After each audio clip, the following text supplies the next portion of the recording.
கிறிஸ்துவுக்குள் பிரியமான கடவுளுடைய பிள்ளைகளே, உங்கள் யாவருக்கும் காணொளியில் கர்த்தரை காண்போம் ஐக்கியத்தின் சார்பாக ஸ்தோத்திரத்தை தெரிவித்துக் கொள்கிறேன். இந்த நாளுடைய சிந்தனை லூக்கா நற்செய்தியாளர் 17ஆம் அதிகாரத்திலே 12 19 வசனங்கள் வரை ஒரு சம்பவம் அதில் இடம்பெற்றிருக்கிறது. அது என்ன சம்பவம் என்று சொன்னால், இயேசு கிறிஸ்து ஒரு கிராமத்தில் இருக்கின்ற போது 10 குஷ்டரோகிகள் இயேசு ஐயரே என்று சத்தமிட்டு எங்களுக்கு இறங்க வேண்டும் என்று கேட்க முயற்சி செய்கிறார்கள், விண்ணப்பம் பண்ணுகிறார்கள். அந்த விண்ணப்பம் ஆண்டவர் கேட்டு உடனடியாக என்ன சொல்லுகிறார், நீங்கள் அனைவரும் 10 பேரும் போய் ஆசாரியரிடத்திலே காட்டுங்கள், காண்பியுங்கள், புறப்படுங்கள் என்று அனுப்புகிறார். அவர்கள் அங்கு போகிறார்கள். அவர்கள் சுகம் பெறுகிறார்கள். சுகம் பெற்ற பிறகு இயேசுவினிடத்திலே ஒருவர் மட்டும் வந்து முகங்குப்புற விழுந்து முழங்கால் படியிட்டு தேவனை மகிமைப்படுத்தினான். ஒருவர் மட்டும்.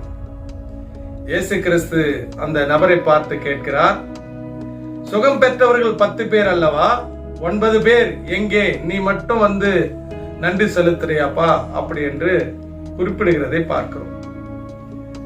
இந்த இடத்திலே சுகம் பெற்றவர்கள் 10 பேர், நன்றி செலுத்த வந்தவர்கள் ஒருவர்.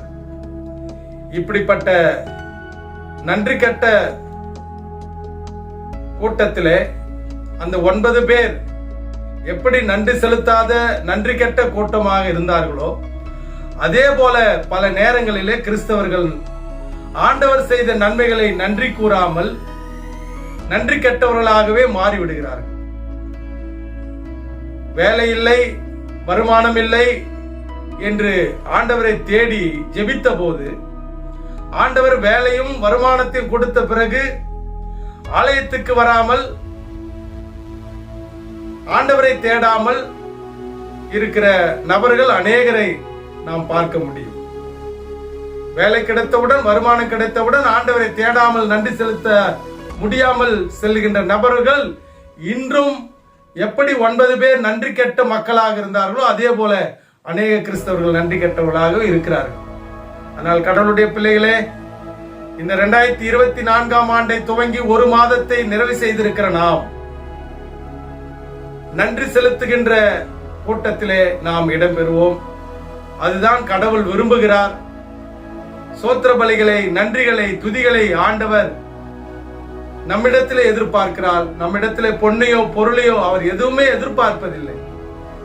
நன்றி உள்ள பிள்ளைகளாக வாழ வேண்டும் என்றுதான் உன்னையும் என்னையும் அழைத்து இதுவரைக்கும் நடத்திருக்கிறார். அதனாலே இந்த செய்தியின் மூலமாக ஆண்டவருக்கு எப்போதும் நன்றி செலுத்துகிற மக்களாய் நாம் தொடர்ந்து ஈடுபடுவோம். நீ விசுவாசித்தால் தேவனுடைய மகிமை காண்பீர்கள். ஆமென்.